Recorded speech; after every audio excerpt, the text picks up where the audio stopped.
Modernity is a machine designed to declare war on reality. Look at the architecture of your life. It is built on the premise of imposition. We are taught from birth that the world is inert matter, waiting for us to force our will upon it. We call this a strategy. We call it making a dent in the universe. But this is a friction error. You are a biological organism attempting to operate as a mechanical piston. You are forcing outcomes against a complex, chaotic system that does not care about your quarterly goals, your 5-year plan, or your identity politics. The exhaustion you feel, that bone-deep heaviness that sleep doesn't fix, it isn't the lack of caffeine. It isn't the lack of motivation. It is the heat generated by friction. It is the feedback loop of a system screaming that you are moving against the grain of existence.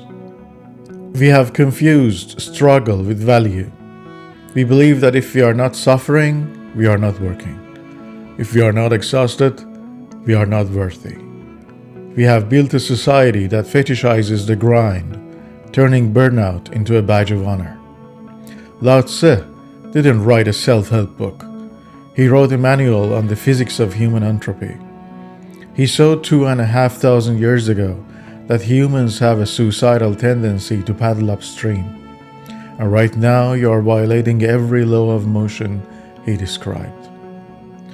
Let's dismantle the concept of Wu Wei. The mainstream translates this as going with the flow or doing nothing. This is a catastrophic mistranslation designed to sell mindfulness apps to anxious executives who want to feel spiritual while firing people. Wu Wei is not passivity. It is kinetic alignment. Think of a key entering a lock. If the angle is off by a single millimeter, you can apply all the force in the world. You can use a hammer, you can scream, you can hustle, but the key will break before the lock opens. But if you align the key perfectly, the door opens with zero perceived effort. This is the difference between force and power. The modern world operates on force. We set a rigid goal and we smash our head against reality until one of them breaks. Usually it's us.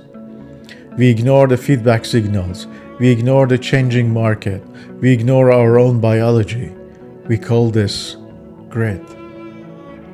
Lao Tzu suggests that the master acts without acting. This implies acting without the drag of the ego. It is the removal of the distinction between the actor and the action. In physics, friction is waste. It is energy lost to heat. When you operate in a state of high friction, anxiety, rushing, forcing, you are bleeding energy. You are inefficient. The sophisticated operator stops trying to crush their day. They stop trying to dominate the environment. They start navigating the topology of the situation. They stop being a hammer looking for nails, and they become water finding a crack in the stone. If you are grinding, you are doing it wrong. You are mistaking movement for progress. We need to talk about poo, the uncarved block. In its original state, a block of wood has infinite potential. It can become a table, a statue, a weapon. Once it is carved, its utility is specific, but its potential is dead. It is trapped in a function. You are being carved aggressively. The digital economy is an ontological carving knife. Every algorithm, every notification, every piece of content you consume is designed to slice away your potential and whittle you into a specific predictable shape. A consumer, a reactor, a user, a voter. We live in the age of mimetic desire. We don't even know what we want anymore. We only know what the algorithm shows us others wanting. You want the car because you saw the influencer with the car. You want the job because LinkedIn told you it's prestigious. You are outsourcing your soul to a server farm in Silicon Valley. This is colonization of consciousness. To return to the uncarved block is not about digital detoxing, so you can be more productive on Monday. It is an act of rebellion. It is the refusal to let an algorithm dictate your value hierarchy. It is the sophistication of remaining undefined in a world that demands you label yourself to be marketable. When you define yourself rigidly, I am this, I am that, you become brittle. You become a target.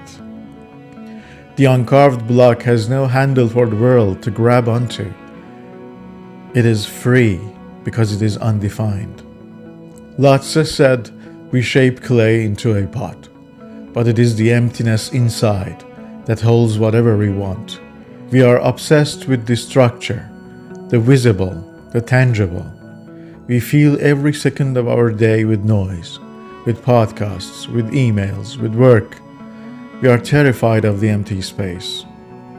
Blaise Pascal famously said, all of the humanity's problems stem from man's inability to sit quietly in a room alone. Why? Because in the void, you have to meet yourself.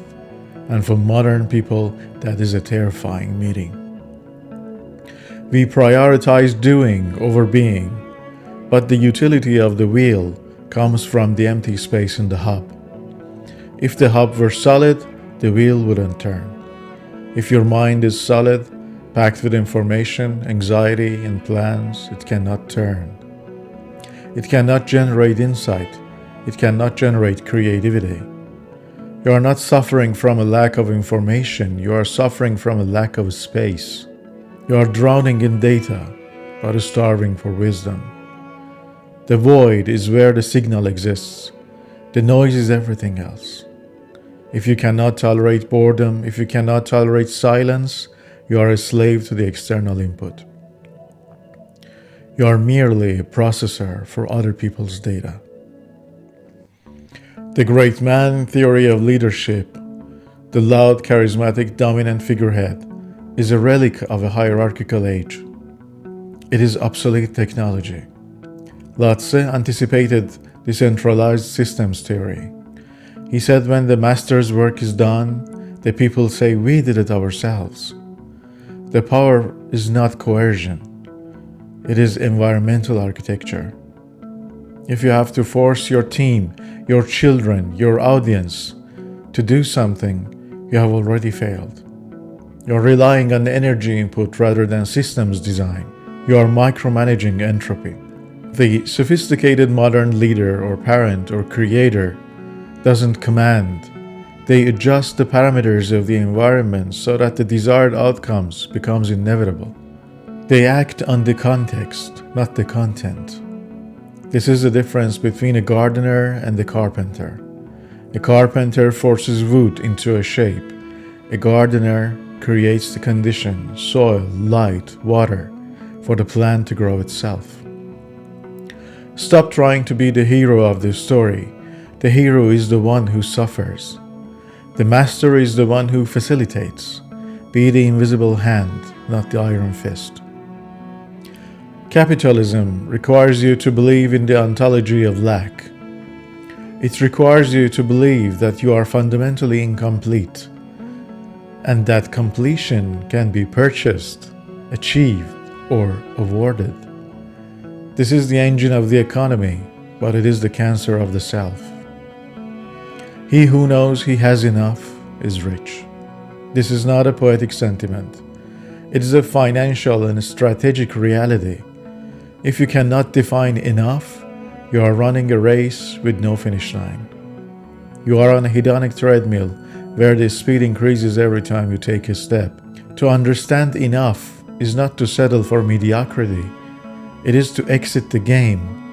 It is to recognize that the pursuit of more is a recursive loop with no exit condition.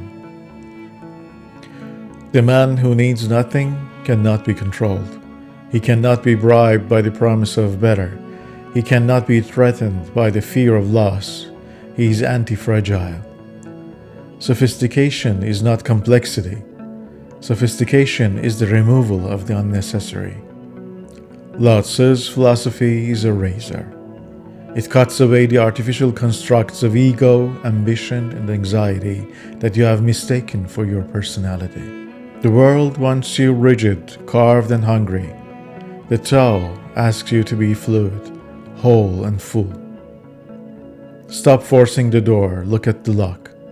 The friction you feel is only the truth telling you that you are wrong. Yield to the truth and watch the universe surrender. My name is Sina Lee, and in this channel I'll be talking about a brutalist view of life, universe, and everything. So if you're interested, please like and subscribe. Thank you.